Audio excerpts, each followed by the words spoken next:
নমস্কাৰ বন্ধুসকল, মই আপোনালোকক স্বাগতম জনাইছোঁ মোৰ ইউটিউব চেনেলটোলৈ। আৰু মই আজি আপোনাৰ লগত আলোচনা কৰিবলৈ ওলাইছোঁ এটা গুৰুত্বপূৰ্ণ বিষয় যে ভয়টো কি বস্তু, ভয় আমাৰ কিয় লাগে বা ভয়টো কেনেকৈ ইয়াক নোহোৱা কৰিব পাৰি তাৰ বিষয়ে আলোচনা কৰিম।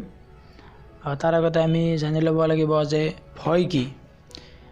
চাওক, যদি আমি আমাৰ কৰিব পৰা কামবোৰ যিবোৰ কামলৈ ভয় নকৰোঁ সেইবোৰ কামক এটা যদি কমফৰ্ট জোনৰ ভিতৰত ভৰাই লওঁ তেনেহ'লে সেইবোৰ কাম কৰিবলৈ আমাৰ ভয় নালাগে। যেনেকুৱা আমাৰ বন্ধুৰ লগত কথা পতা বা মা দেউতাৰ লগত কথা পতা আৰু এনেকুৱা ক'ৰবাত ফুৰিবলৈ যোৱা, এইবোৰ কামত আমাৰ ভয় নালাগে।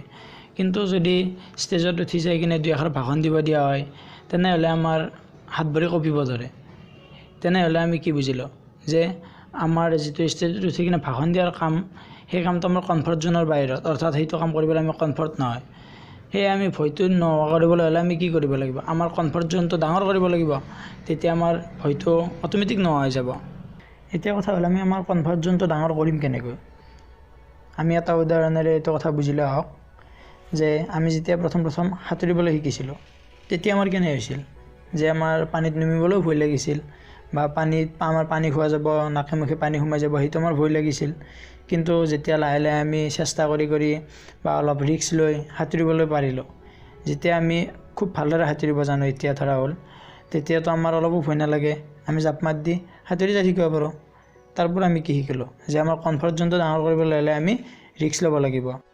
মই ভাবোঁ ভয় বুলি একো বস্তু নাই, ই মাত্ৰ আমাৰ এটা মাইণ্ডৰ থিংকিং, যিটোৰ কাৰণে আমাৰ ভয় লাগে বা আমাৰ যিটো কাম কৰিবলৈ আমি কমফৰ্ট নহয় বা আমাৰ মাইণ্ডে কমফৰ্ট নহয় বা বডিও কমফৰ্ট নহয়, সেই কামটো কৰিবলৈ আমাৰ কিবা এটা দুৰ্বলতাৰ ভাৱ হয় আৰু সেইটোকে আমি ভয় বুলি কওঁ। ভয় বুলি যে একো নাই এইটোতো ক'লে নহ'ব, তাৰ এটা উদাহৰণ দিব লাগিব, তেতিয়া আপোনালোকৰ বিশ্বাস আহিব ন। তো উদাহৰণটো এনেকুৱা এটা কৈছোঁ যে আমি সকলোৱে জানো, আমি যেতিয়া ভূতৰ চিনেমা চাওঁ সিদিনা ৰাতি আমাৰ বাহিৰত উঠিবলৈও ভয় লাগে বা ৰাতি অকলে থাকিবলৈও খুব ভয় লাগে। জানো ভূতটো আহি কিনে আমাক ধৰিব বা পিছফালৰ পৰা কিবা এটা আহি আছে এনেকুৱা লাগে। কিন্তু তাৰ আগদিনাতো আমাৰ তেনেকুৱা একো ভাৱ হোৱা নাছিল ন।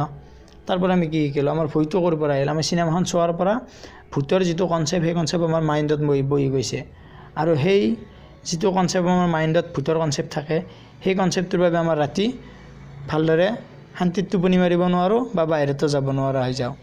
নেক্সট আৰু এটা কথা আহিল যে আমি কিছুমান বস্তুলৈ বৰ্তমানো ভয় কৰোঁ বা আমি সৰুৰ পৰা ভয় কৰি আহিছোঁ, সেইটো কিয় হয়? চাওক, এটা সৰু বাচ্চাক যদি আমি সাপ এডাল তাৰ হাতত দিয়া হয়, সি সাপডাললৈ ভয় নকৰে, সাপটোৰ লগত সি খেলি থাকিব। কিন্তু যেতিয়াৰ পৰা সি জনা হ'ব যে সাপটো আমাৰ কাৰণে বিপদজনক, তেতিয়াৰ পৰা সি সাপটোৰ ওচৰতো নাযায়, সাপটো দেখিলেই ভয় খুৱাব।